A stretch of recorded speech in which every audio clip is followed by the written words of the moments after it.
James Cyphers is an unlikely beekeeper. It's amazing how they build that up that perfect and that quick. After leaving the military, he worked in construction, then as a coal miner for 16 years. But when the mines shut down and jobs went away, he traded in his hard hat for a beekeeping veil. A lot of times underground, you're working in water and dark conditions, and at times it's miserable. This is not miserable. This is a really enjoyable job. I'm paying off a lot of my bills that we've had in the past that's built up over the years, and able to do things for my grandbabies and my family. See, here's the queen. See how much bigger she is?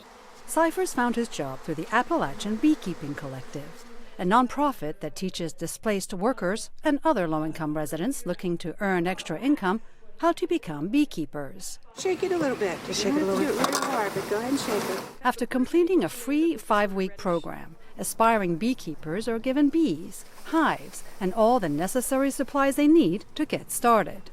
Expert beekeeper Mark Lilly is an educator with the collective. In my previous job, I traveled a lot of these areas.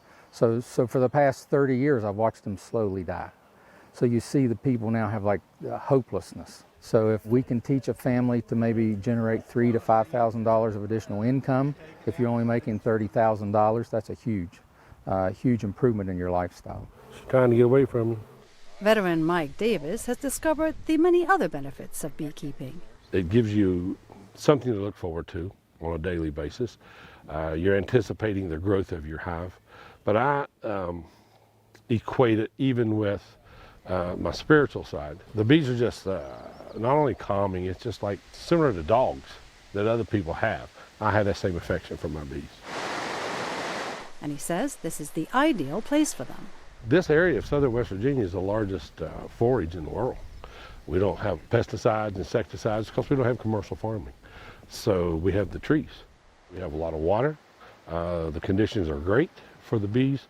And that translates into great tasting honey, which is the end product of the nectar that the bees forage from some of the most diverse species of plants and flowers unique to the state.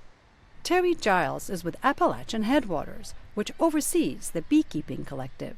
I look here and I see what used to be a thriving railroad community has turned into a community with not a lot of options. This beekeeping collective that we are sponsoring is giving people options, but better yet, it's giving people hope for the future. So what we're looking for here is a nice pattern. With an eye to that future, the Appalachian Beekeeping Collective plans to expand its program to reach the next generation of beekeepers so they can help West Virginia thrive once again, this time with a more environmentally sustainable commodity. She's beautiful. She is beautiful. Julie Taboh, VOA News, Hinton, West Virginia.